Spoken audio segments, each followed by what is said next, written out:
ஓம் சுக்லாம் பிரதரம் விஷ்ணும் சசிவர்ணம் சதுர்புஜம் பிரசன்னவதனம் ध्याये सर्वविघ्नोपशान्तये ஓம் பூஜந்தம் ராம ராமேதி மதுரம் மதுராக்ஷரம் ஆருக்ய கவிதா சாகாம் வந்தே வால்மீகி கோகிலம் கோஷ்பதி கிருதவாராஷிம் மஷகீ கிருதராக்ஷசம் ராமாயண மகாமாலாவன் ரத்னம் वन्दे अनिलात्मजम् अञ्जनानन्दनं वीरं जानकी शोकनाशनं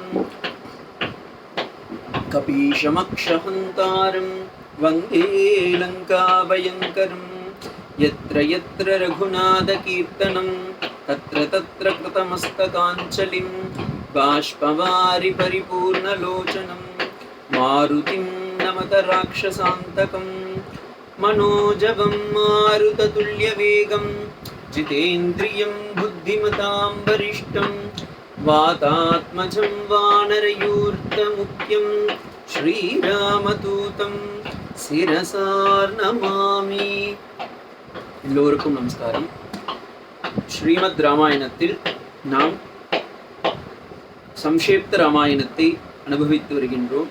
அதில் நேற்றைய தினம் வரைக்கும் பார்த்தீங்கன்னா சுந்தரகாண்டம் நிறைவு பெற்று யுத்த காண்டத்தில் பிரவேசிக்கின்றோம். ஹனுமான் சீதையை காண வேண்டி லங்காய்க்கு முதல்ல ஃபாரின் இன்வென்ஷன் அது போய் அவர் அங்கே சீதையை கண்டு பிறகு அங்கிருந்து வந்து ராமனிடம் சொல்லி தென் ராமர் என்ன பண்ணுறார், சமுத்திரராஜனிடம் லங்கையை கடப்பதற்காக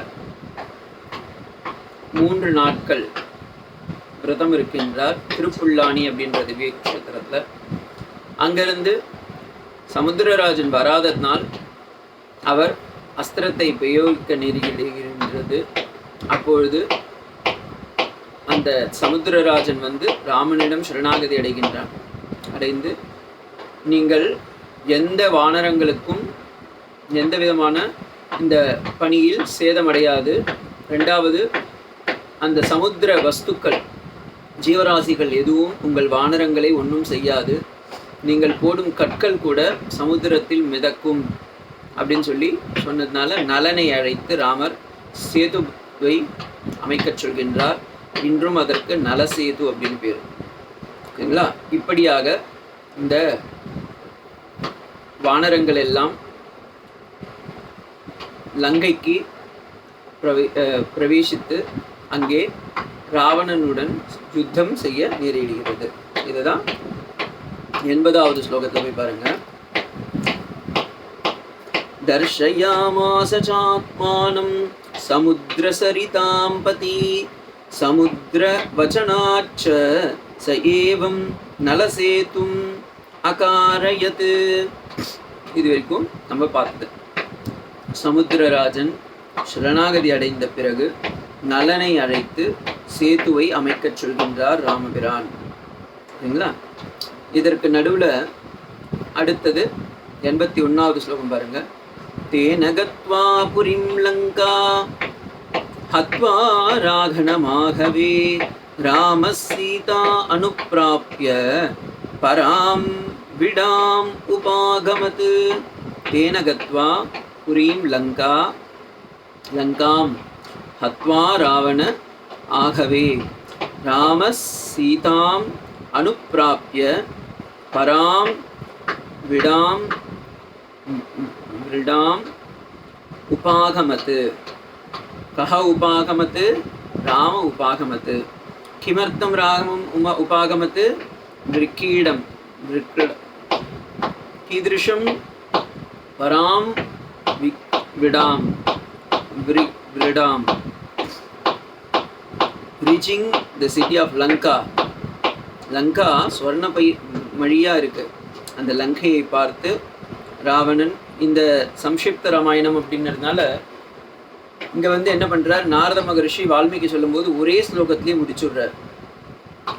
reaching the city of Lanka Ravana was killed by Rama அப்படின்னு சொல்லி ஒரே ஸ்லோகத்தில் முடிச்சுடுறார். ஆனால் நம்ம கொஞ்சம் விஸ்தாரணமாக பார்த்தா நல்லா இருக்கும்னு நினைக்கிறேன். அதனால் எத்தனை நாட்கள் போர் நடந்தது ராவணனுக்கும் ராமனுக்கும், அதில் யார் யாரெல்லாம் சண்டை போட்டார்கள், எப்படியெல்லாம் சண்டை போட்டார்கள் அப்படின்றத கொஞ்சம் சுவாரஸ்யமாக பார்த்துட்டு ஃபர்தராக நம்ம ஸ்லோகத்தை கண்டினியூ பண்ணுவோம். அந்த பேக்ரவுண்ட் இருந்தால் கொஞ்சம் நல்லா இருக்கும். ராமராவண யுத்தம் 7 நாட்கள் நடைபெற்றது. மகாபாரத யுத்தம் எத்தனை நாள் நடந்தது? 18 நாட்கள் நடந்தது. ஓகேங்களா? இங்கே ராமனுக்கும் ராவணனுக்கும் 7 நாட்கள் நடைபெறுகிறது. அதில் 11வது நாள் சீதையை அவர் அழைத்து வருகின்றார். அப்போ முதல் நாள் எப்படி வந்ததுன்னா, முதல் நாள் யுத்தத்துக்கு ராவணனே வருகின்றார். யார் யாருக்கும் எல்லாம் நடந்தது அப்படின்னா, வானரர்கள், இந்த குரங்கு வானரர்கள் எல்லாம் மலை, மரம், கத்தி, கல் இதை தான் ஆயுதமாக பயன்படுத்தினார்கள். ராவணன் மகன் இந்திரஜித்தும் அங்கதனும் போர் செய்தான். ஹனுமானும் ஜம்புமாலி என்பவரும் போர் செய்தார்கள். விபீஷணனும் மித்ரகாந்தன் என்பவரும் போர் செய்தார்கள். முதல் நாள் போர்ல விபீஷணன் ராவணன் பக்கம் இருக்கான். கஜனும் தமனும் போர் செய்தார்கள். நீலன் நிஷும்பனுக்கு எதிராக போர் செய்தான். சுக்ரீவன் பிருகத்சன் என்பவனுக்கு எதிராக போர் செய்தான். லக்ஷ்மணன் விருபாக்ஷன் என்பவனுக்கு எதிராக போர் செய்தார். ராமன் அக்னிகேது, சுத்தகேது, ரஸ்மிகேது போன்ற அசுரர்களை எல்லாம் அழித்தார். அன்று இது இன்னொரு ஸ்பெஷாலிட்டி. ராமராவண யுத்தம் எப்படி நடந்ததுன்னா, ஒரு கன்வென்ஷனல் வார்ஃபேர் அப்படின்றது என்னென்னா, எத்திக்கலில் காலையில் சூரியன் உதிக்கிறதுல ஸ்டார்ட் ஆகி சந்தியா டைமில் சூரிய அஸ்தமனம் வரைக்கும் தான் போர் நடக்கும். அதன் போர் அஸ்தமனத்திற்கு பிறகு போர் நின்றுட்டு அவங்களுடைய அந்த கேம்பெயினிங் போர்க்களத்திலேயே ஒரு கூடாரம் அமைத்திருப்பார்கள். அந்த கூடாரத்தில் போய் ஆஸ்வாசம் பண்ணிவிட்டு மறுநாளுக்கு தயாராவார்கள். ஆனால் ராமராவண யுத்தம் அப்படி நடக்கவில்லை. மகாபாரத யுத்தம் அப்படி நடந்தது. அதனால தான் 18வது நாள் பார்த்தீங்கன்னா, துரியோதனன் இறந்த பிறகு இவர் துரோணாச்சாரியாருடைய மகனான அஸ்வத்தாமன் பிரம்மசீஷார் அஸ்திரத்தை அர்ஜுனனுடைய மனைவியான உத்தரையின் அர்ஜுனனுடைய குழந்தை, அந்த குழந்தை பரீட்சித் இல்லை, அவருடைய மனைவிக்கு அனுப்புகிறார். அங்கே தான் அந்த ஸ்லோகம்லாம் வருது. ஸோ அங்கே உங்களுக்கு காலையில் போர் ஸ்டார்ட் ஆகும், இரவு சாயம் அஸ்தமனத்திற்கு முன்பு போர் முடிந்துவிடும். ஆனால் ராமராவண யுத்தம் என்பது தொடர்ச்சியாக நடைபெற்றது 7 நாட்கள். 7 நாட்களும் கண்டினியூஸாக டே அண்ட் நைட் நடக்கிறது. ஸோ காலையில், முதல் நாள் காலையில் ராவணன் மகன் இந்திரஜித் தலைமையில் ராமராவண யுத்தம் நடக்கின்றது. இரவு இந்திரஜித் என்ன பண்றார்? நாகாசுரத்தை பிரயோகிக்கப்படுகின்றார். அந்த நாகாசுரத்தினால் ராமரும் லக்ஷ்மணனும் கட்டுண்டு மயங்கி விடுகின்றார்கள். இதற்காக பிறகு நாகபாஷம் விலக்குவதற்காக கருடனே வந்தார் அப்படின்னு இருக்கு. 2வது நாள் போர் பார்த்தீங்கன்னா, அகம்பனன் பெண்வேடம் போட்டு தப்பித்தானே, அவன் இந்திரஜித் அங்கே பிரம்மாஸ்திரம் விடுகின்றான்.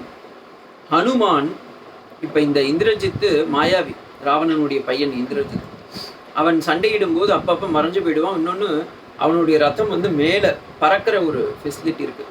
ராமருக்கு ரத்தமே கிடையாது, அவர் தரையில் நின்று தான் ஃபாலோ பண்ணும். நீங்கள் நினச்சி பாருங்க, கார்கில் வார்லேயும் இதே ப்ராப்ளம் தான். பாகிஸ்தான் ஆர்மியெல்லாம் மலைக்கு மேலே இருக்கின்றார்கள், இந்தியன் ஆர்மிலாம் கீழே இருக்குது. அதே போல் இங்கே பார்த்தீங்கன்னா, இந்திரஜித் அவனுடைய ரத்தத்தை மேலே பறக்கிற ஒரு விமானத்தில் இருந்து ஃபைட் பண்ணுறான். ராமரும் லக்ஷ்மணனும் தரையில் நின்னவாறு ஃபைட் பண்ணுறாங்க. அப்போ ஹனுமான் ராமரையும் லக்ஷ்மணரையும் தன்னுடைய தோள்களில் ஏற்றி அவர் இந்திரஜித்துக்கு சமமாக பறந்து கொண்டே ராமனும் லக்ஷ்மணனும் சண்டையிடச் சொல்கின்றார். அப்ப ராவணன் உடன் இருந்தான். ராவணன் 2வது நாள் போர்ல எல்லா ஆயுதங்களையும் இழந்து விட்டார். அப்பதான் ராமன் சொல்றார், நீ பிராமணன், நீ சண்டை போட வந்திருக்கின்றாய், இருந்தாலும் உன்னுடைய அதர்மத்தை விளக்க வேண்டி நான் சண்டை போடுகின்றேன். இப்பொழுது நீ நிராயுதபாணியாக இருக்கின்றாய், தேர் கூட உனக்கு சொந்தமில்லை, இன்று போய் நாளை வா அப்படின்றார். அடுத்த நாள் ராவணன் வரல. 2வது நாள் தான் ராவணன் வந்தான், அடுத்த நாள் வரல. 3வது நாள் பார்த்தீங்கன்னா இரவெல்லாம் போர் நடக்கின்றது. இந்திரஜித்து மெயின்னா அவர் தான் ஃபைட் பண்ணுறார். ராவணன் ஆர்டர். இப்போ 4வது நாள் தான் 3 நாட்கள், 3, 4 ரெண்டும் சேர்த்து அனுபவிக்கும். அப்போ ராவணன் என்ன பண்ணுறார், கும்பகர்ணனை அழைத்து வர சொல்கின்றார். அவங்க என்ன பண்ணுறாங்க, எல்லா அஸ்திரம்லாம் போட்டு கும்பகர்ணனை எழுப்பி அவருக்கு வாயவ்யாஸ்திரமும் ஐந்திரியாஸ்திரமும் கொண்டு கும்பகர்ணனை உயிரை மாற்றுகின்றார்கள். அனுமான் அப்ப எல்லோரும் மூர்ச்சை அடைந்து விடுகின்றார்கள். அப்ப ஜாம்பவான் எழுந்து சொல்றார், ஹனுமான் இருக்கிறாரா அப்படின்னு கேட்கிறார். அப்பதான் ஔஷதகிரி மலை அப்படின்ற மலையை ஹனுமான் எடுத்துட்டு வர வேண்டியிருக்கு. ஏன்னா அதில் தான் சில ஔஷதிகள்லாம் இருக்கு. இதெல்லாம் வால்மீகி ராமாயணத்தில் இருக்கு. மிருதசஞ்சீவினி, விஷல்யகரணி, சந்தானகரணி, சாவர்ணியகரணி அப்படின்னு 4 மருத்துவங்கள், குணம் நிறைந்த தாவரங்களை எடுத்து வர சொல்றாங்க. ஹனுமான் இமயமலைக்கு சென்று அங்கே போகும்போது அங்கே இருக்கிற அந்த தாவரங்கள்லாம் தன்னை மறைத்து கொள்கிறது. ஹனுமான் எல்லாத்தையும் எடுத்துன்னு போயிட்டாருன்னா என்ன பண்ணுறதுன்னு. அப்போ ஹனுமான் என்ன பண்ணுறார், மலையையே பேர்த்து எடுத்து வருகிறார். எடுத்து வந்து ராமலக்ஷ்மணரையும் மற்ற வானரங்களையும் காத்தார் அப்படின்வாங்க. 5வது நாள், இது 3 நாளில் நடந்தது. 5வது நாள் மாயா சீதையை உருவாக்கி இந்திரஜித்து என்ன பண்ணுறான், ரொம்ப ஃபைட் பண்ணுறான். அப்போ ராமன் கொஞ்சம் முதல்ல கலங்கின உடனே என்ன பண்ணுறார், நிகும்பண்ணனை இடத்தில் இந்திரஜித் ஒரு யாகம் செய்கின்றான். இந்த யாகத்தில் இந்திரஜித் ஜெயித்து விட்டால் கண்டிப்பாக ராமா உன்னிடம் அவன் ஜெயித்து விடுவான். அதுன்னு விபீஷணன் அவனுக்கு சொல்லி, விபீஷணன் என்ன சொல்றார், ராமா நீ அவனை வீழ்த்து அப்படின்றார். லக்ஷ்மணன் கடைசியில் இந்திரஜித் வீழ்த்தினார். 91வது சர்க்கத்தில் போய் பார்த்தீங்கன்னா இதுக்கான சான்று இருக்கு.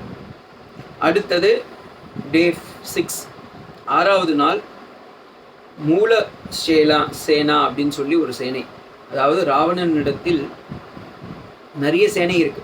காலான் படை, சேரியட்ரி, இன்ஃபென்ட்ரி, ஆர்ச்சரி, எலிஃபென்ட்ரி நிறைய இருக்கு. அதில் மூலசேனா அப்படின்னு சொல்லி ஒன்று வச்சுருக்கார். அந்த சேனையின் படையை எடுத்து வருகிறார். அது எவ்வளோன்னு கூட பெருசாக லிஸ்ட் எல்லாம் கொடுத்துருக்காங்க. 7 கோடியே 29 லட்சம் தேர்கள், 13 கோடியே 12 லட்சம் 20,000 யானைகள், 10 கோடியே 20,60,000 குதிரைகள், 114 கோடியே 80 லட்சம் காளான் படைகள். இத்தனை படையும் இதுதான் மூலசேனை, the main army which is consisting of this many troops. அதெல்லாம் ராவணன் அனுப்பி வைக்கின்றார். 6வது நாளில் ராமன் அலோன் அன்னைக்கு போர் புரிகிறார். போர் புரிந்து மொத்த பேரையும் வீழ்த்துறார். அப்போ 6வது நாள்லேயே பார்த்தீங்கன்னா மயன், யார், மண்டோதரியோடைய தந்தை, அவர் உயிரை இழக்கின்றார். ராவணன் இரவு ரொம்ப கஷ்டப்படுறான். என்னடா இது, எல்லா சக்தி ஆயுதங்களையும் இப்படி பண்ணிட்டானே அப்படின்னு சொல்லி லக்ஷ்மணரை அன்று இது பண்ணுறார். லக்ஷ்மணனுக்கு அன்னைக்கு உயிர் போகிற மாதிரி ஒரு நிலைமை வருது.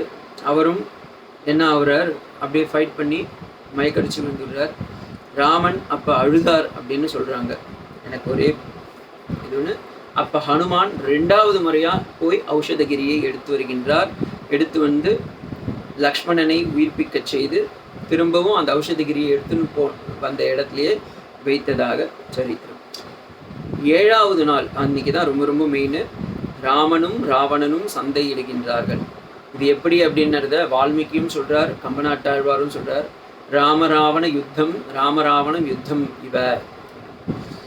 ராமனும் ராவணனும் சண்டை போட்டது எப்படி இருந்தது என்றால் அவர்கள் சண்டை போட்டது மாறி இருந்தது. ஏன்னா இதுக்கு ஒரு கம்பேரிசனே கொடுக்க முடியாது.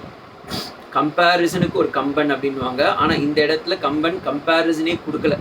அந்த அளவுக்கு ராமனும் ராவணனும் சண்டையிட்டார்கள் அப்படின்றாங்க. கடைசியில் இறுதியாக ராமன் என்ன பண்ணுறார், 101 முறை, நம்ம எல்லாம் நினச்சிருக்கோம் 10 முறைன்னு நினச்சிட்டு இருக்கோம். அக்கார்டிங் டு வால்மீகி ராமாயணம் 101 முறை ராவணனுடைய தலைகளை ஒன்றன் பின் ஒன்றாக கொய்தார். 101வது முறை பிரம்மாஸ்திரத்தை எடுத்து ராவணனை கொன்றார். அங்கே அகஸ்தியர் ராமனுக்கு ஆதித்ய ஹிருதயம் என்னும் ஸ்லோகத்தை சொல்லிக் கொடுத்ததாக வால்மீகி ராமாயணத்தில் இன்றைக்கும் அந்த ஆதித்ய ஹிருதயம் ஸ்லோகம் இருக்கு. ஸோ இப்படியாக ராமன் ராவணனை கொன்றார் அப்படின்னு இருக்கு. இப்போ நம்ம இதுக்கு சம்ஷிப்த ராமாயணத்துக்கு போயிட்டு ஒன்று ஒன்றா இது பார்க்கணும். தமுவாச்ச ததோராம புருஷம் 82வது ஸ்லோகம். தமுவாச்ச ததோராமஹ புருஷம் ஜனசம்சயசதி அமிருஷ்யமானா சா சீதா விவேஷ ஜ்வலனம் சதி. இப்படியாக தாம் உவாச்ச ததஹ ராமஹ புருஷம் ஜனசம்சதி அமிருஷ்யமானா சா சீதா விவேஷ ஜ்வலனம் சதி. ராமர் சீதை அன்னையை இப்போ போர் புரிந்து ராமர் யுத்தத்தில் வெற்றி பெற்று அவர் பட்டண பிரவேசம் பண்ண மாட்டேன்னு இருக்கார் 14 வருடங்கள். அப்போ ராமர் இலங்கையில் பிரவேசிக்கவில்லை. விபீஷணனை அழைத்து, லக்ஷ்மணா நீ போய் விபீஷணனுக்கு லங்காதிபதியாக மகுடம் சூட்டு அப்படின்னு சொல்லி மறுநாள் விபீஷணனிடத்தில் ராமன் உரைக்கின்றான், நீ ஆர்டர் போடு, சீதையை விடுவிக்க வேண்டும். ஏன்னா இலங்கை என்னும் ராஜாங்கத்தை முதலில் ராவணன் ஆண்டிருந்தான். ஒரு ராஜா போட்ட ஆர்டரை இன்னொரு ராஜா தான் போய் கேன்சல் பண்ண முடியும். என்னதான் தான் போரில் வெற்றி பெற்றிருந்தாலும் ராமன் பாருங்க எவ்வளவு தர்ம சாஸ்திரங்கள் தெரிந்தவர். விபீஷணனை அரசாக்கி விபீஷணன் வாயினால் சீதையை விடுவிக்க வேண்டும் என்று சொல்ல, அதற்கு அப்படியே விபீஷணன் செய்ய ஹனுமானை அனுப்புகின்றார். ஹனுமான் சீதையை போய் அழைத்து வா அப்படின்னு சொல்லி பல்லக்கை வைத்து அழைத்து வான்னு சொல்றார். அப்படி சொல்லும்போது ராமர் சொல்றார், ஹனுமான் சீதையை எல்லா ஆபரணத்தையாலையும் ஃபுல்லாக நிரப்பி எடுத்துட்டு வா. இரண்யவர்ணாம் ஹரிணீம் சுவர்ணரச தஸ்ரஜாம் சந்திராம் இரண்மயீம் லக்ஷ்மீம் ஜாதவேதோ மகாவகன் சொல்றா பாருங்க. அது மாதிரி எல்லா விதமான ஆபரணங்களையும் பூட்டி சீதையை அழைத்துவான்னு உடனே விபீஷணனும் ஹனுமானும் உடனே பல்லக்கை அனுப்பி வைக்க சீதையை ஹனுமான் அழைத்து வர ஓடோடி செல்கின்றார். அப்போ வரும்போது சீதை அன்னை எதற்காக ராமன் வரவில்லை என்று தெரியவில்லையே என்று ஐயம் கொண்டு பட்டு பீதாம்பரங்களை எல்லாம் அணிந்து அப்படியே ஃபுல் ஆபரணங்களை எல்லாம் அணிந்து கொண்டு பல்லக்கில் வராங்க. வந்து அம்மா சீதை ராமன் இடத்தில் நமஸ்காரம் செய்து ராமனின் முகத்தை பார்க்கின்றார்கள். அப்பொழுது ராமன் சற்றே மன சந்தோஷத்தோடு பின்வரும் வார்த்தைகளை சொல்றார். அதுதான் இந்த 82வது ஸ்லோகம். பார்த்தீங்கன்னா, தமுவாச்ச ததோ ராமஹ புருஷம் ஜனசம்சதி அமிருஷ்யமானா சா சீதா விவேஷ ஜ்வலனம் சதி.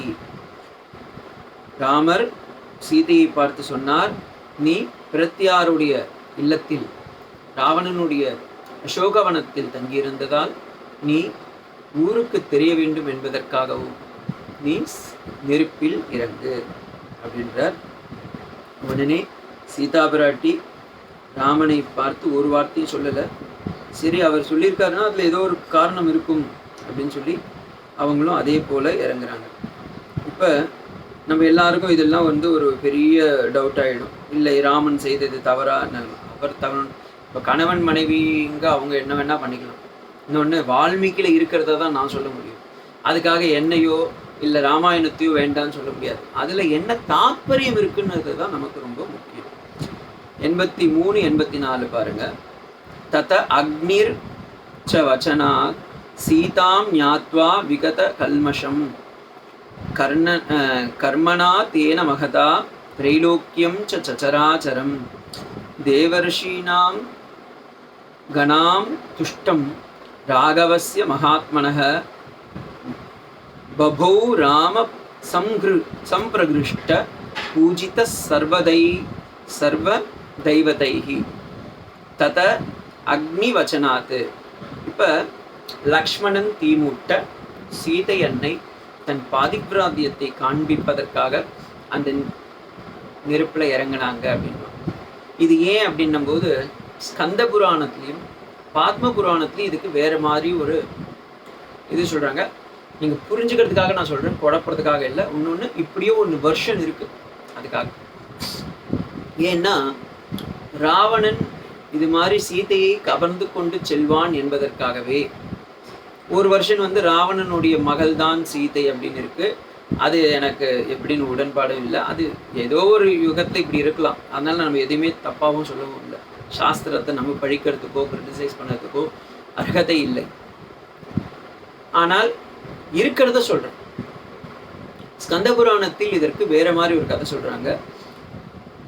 சீதை என்ன பண்ணுறாங்க, தான் அந்த சித்திரகூடத்தில் இருக்கும் காலத்திலேயே அக்னி தேவனிடம் பிரார்த்தித்து ஒரு மாயா சீதையை உருவாக்கியதாகவும், அந்த மாயா சீதை தான் ராவணன் அபகரித்து சென்றானாகவும், அந்த சீதையை ராமர் ஏற்றுக்கொள்ள தயாராக இல்லாததால் அவர் லக்ஷ்மணனிடம் தீமூட்டி உண்மை சீதையை வரவழி என்று கூறியதாகவும், அதற்காகவே மாயா சீதா அக்னியில் பிரவேசித்து பிறகு உண்மை சீதா அந்த அக்னியில் அக்னி தேவனோடு வெளிவந்ததாக ஸ்கந்த புராணம் சொல்லுது.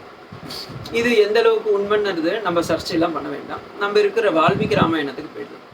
வால்மீகி ராமாயணம் பிரகாரம் சீதை அக்னியை 3 முறை வலம் வந்து தன் புருஷனான மரியாதா புருஷோத்தமனான ராமனை நமஸ்காரம் செய்துவிட்டு அக்னியில் பிரவேசிக்கின்றார்.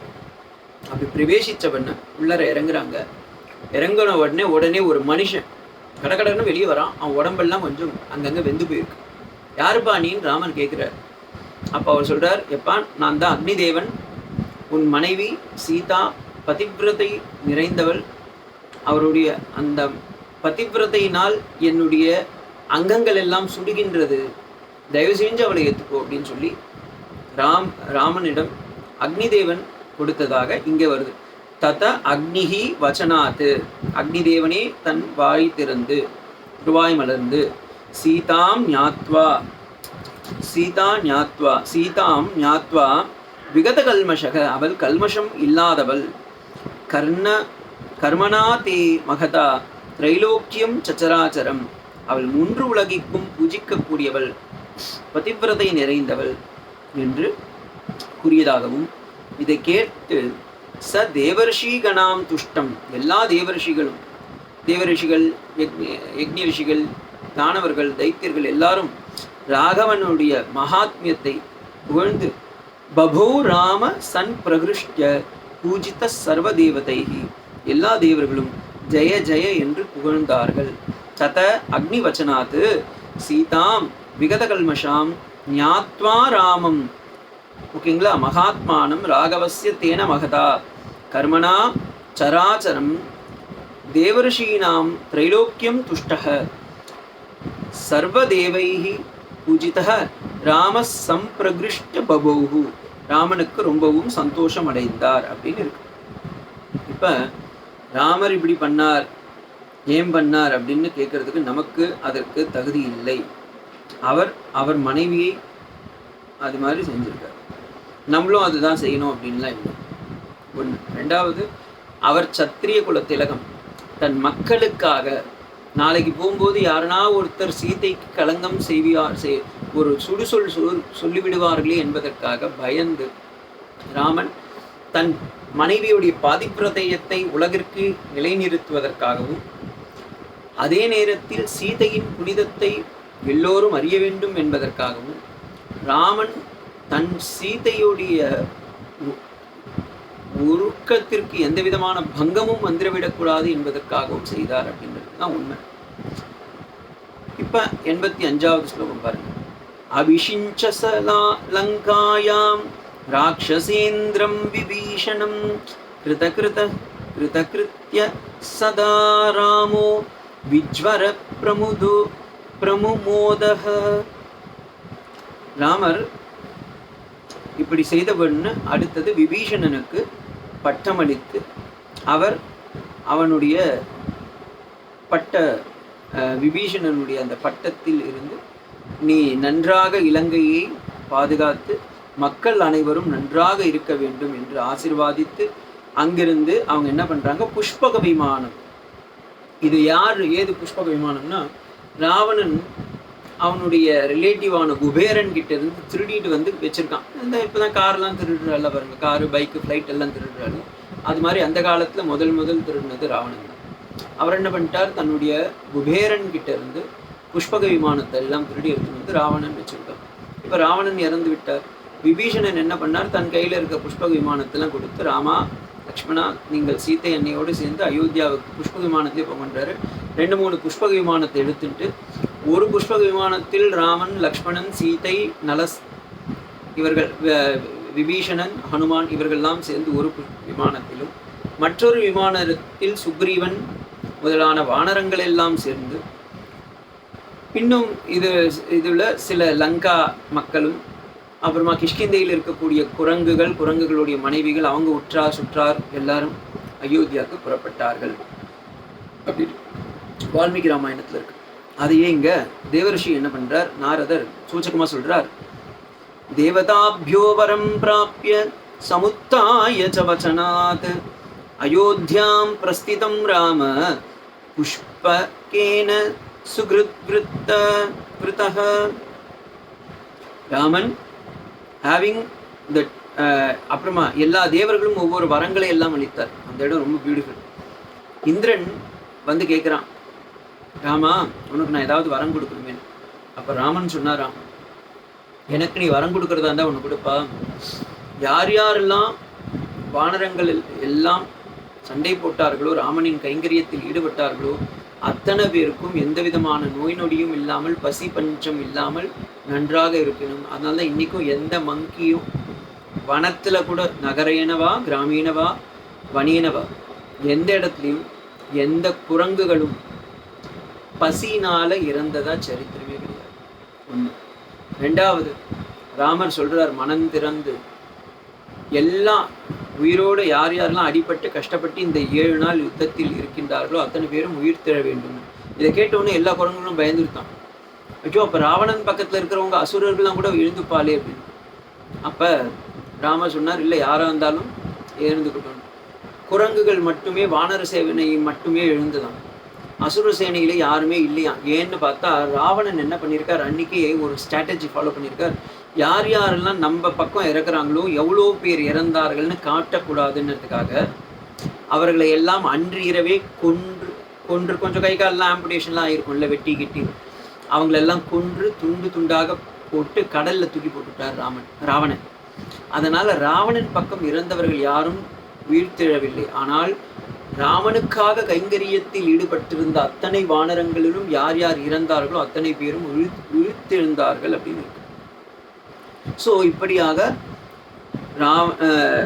அந்த புஷ்பக விமானத்தில் ஏறி ராமன், லக்ஷ்மணன், சீதை, ஹனுமான், சுக்ரீவன், குபேரனுடைய அந்த விமானத்தில் மற்ற பிற வானரங்கள் எல்லாம் ஒன்றாக சேர்ந்து அப்படியே புறப்பட்டு சென்றதாம்.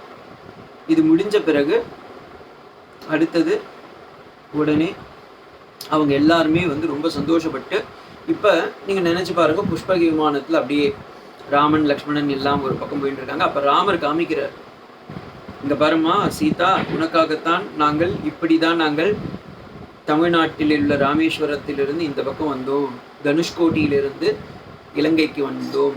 அங்கே பாரு ஒரு பிரிட்ஜு தெரியுதா, இது ராமாயணத்திற்கு வால்மீகி ராமாயணம்.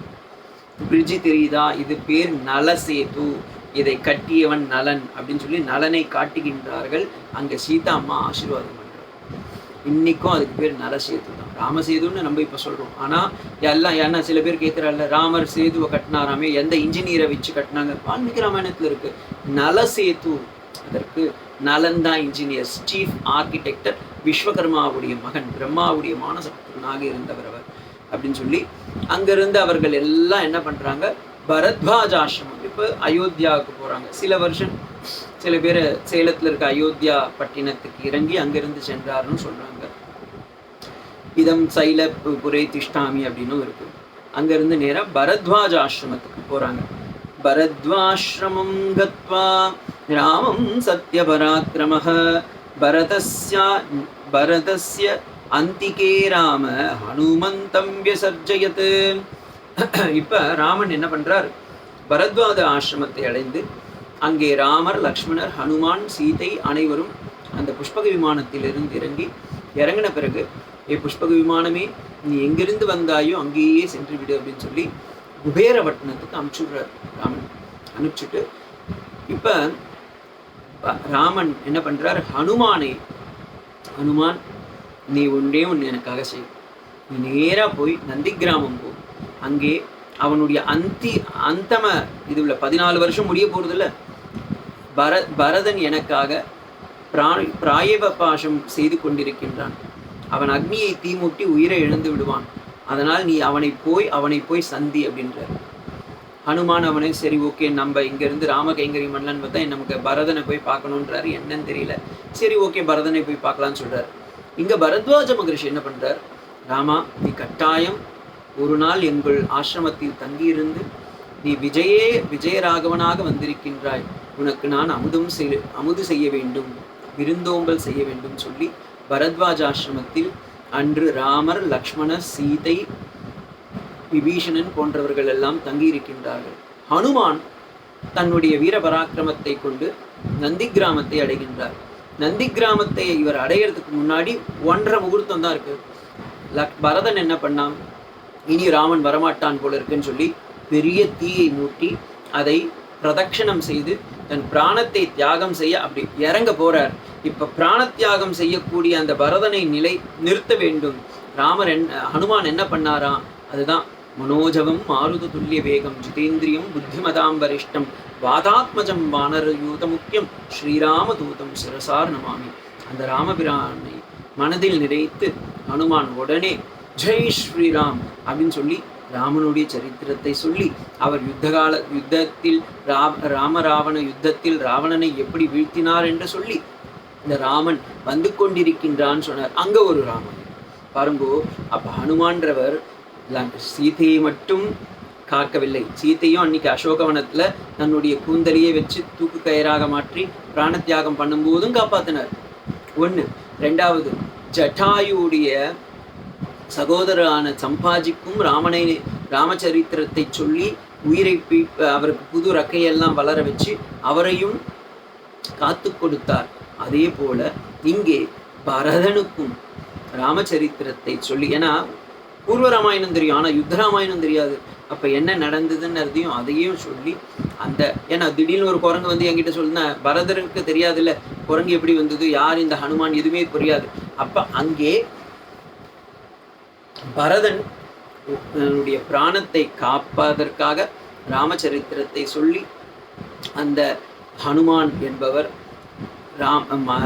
பரதனை காத்து அங்கேயே வெயிட் பண்றார். அதற்குள் ராமர், லக்ஷ்மணர், பரத் எல்லோரும் வந்துடுறாங்க. இப்போ ராமர் என்ன பண்றார், நந்தி கிராமத்திலேயே அமர்ந்து பரதனை ஆலிங்கனம் செய்து கொள்கின்றார். பரதன் ரொம்ப சந்தோஷம் அடைஞ்சு விட்டார். அண்ணா வாங்கோனா நம்ம அயோத்தியாவுக்கு போகலாம், பாதுகா தேவி உங்களுக்காக வெயிட் பண்ணிட்டு இருக்காங்கன்னு சொல்லி ராமர் வராருன்னு ஒன்று தங்கத்தில் ஆன 2 பாதுகையை தன் தலையில் வைத்து கொண்டு பரதன் முன் செல்ல ராமனும் லக்ஷ்மணனும் சீதையும் பின்தொடர, பிறகு அயோத்தியாவாசிகள் அத்தனை பேரும் ஓஹா ராமன் வரப்போறான்னு சரையு நதிக்கரையிலேயே காத்து கொண்டிருக்கிறார்கள். அன்று இரவு அமாவாசை அன்னைக்கு வருது. இன்னைக்கும் அமாவாசை, அன்னைக்கும் அமாவாசை. அமாவாசை வருகிறது. அப்போ ராமபிரான் இருட்டாயிருது. ராமனும் கொஞ்சம் கருப்பு வேற. அப்போ ராமனுடைய முகத்தை பார்க்கணும். 14 வருஷம் கழிச்சு நம்ம ராமனை பார்க்க போகிறோம். எப்படி இருப்பானோ, எவ்வளவு கஷ்டப்பட்டானோ, அந்த ராமச்சந்திர பிரபுவை நாம் காண வேண்டுமேன்னு சொல்லி எல்லா அயோத்தியா மக்களும் தன் கையில் விளக்கை ஏற்றி காத்து கொண்டிருந்தார்களாம். அன்று தீபாவளி திருநாள் அப்படின்னு சொல்லுவாங்க. அப்படியாக ராமபிரான் அயோத்தியாவிற்கு பட்டண பிரவேசம் முதல் முறை வராரு. அப்படி வந்த உடனே அயோத்தியாவுடைய என்ட்ரன்ஸ் சரையு நதிக்கரையிலிருந்து கீழே இறங்குறார். இறங்கின உடனே முதல்ல என்ன பண்றார், பூமி தாயை போய் அப்படியே போய் முத்தமிட்டாராம். படுத்து பிறண்டாராம். பிறண்டு அந்த பூமியை அப்படியே எடுத்து முத்தமிட்டு சொல்றாராம், ஜனனீம் ஜென்ம பூமிஷ்ச ஸ்வர்காத்யபி கரீயசி. பெற்ற தாயினையும் சிறந்தது தம் பெற்ற தாம் பிறப்பெடுத்த இந்த தாய் திருநாடு அப்படின்னு சொல்லி ராமன் அயோத்தியாவில் பிரவேசிக்கிறான். அங்கதான் அவருக்கு அந்த ஜட்டாமுடியை எடுத்து, ஏன்னா 14 வருஷம் இருந்திருக்கார், தாடி வளர்ந்துருக்கும், மீசெல்லாம் வளர்ந்துருக்கும், சவரம் எல்லாம் செய்து கொண்டு நல்லா மாந்தோல் மரவுரியை எல்லாம் தகர்த்து விட்டு பட்டாபிஷேகத்திற்கு தயாராகின்றார் அப்படின்னு இந்த இதுல இருக்கு.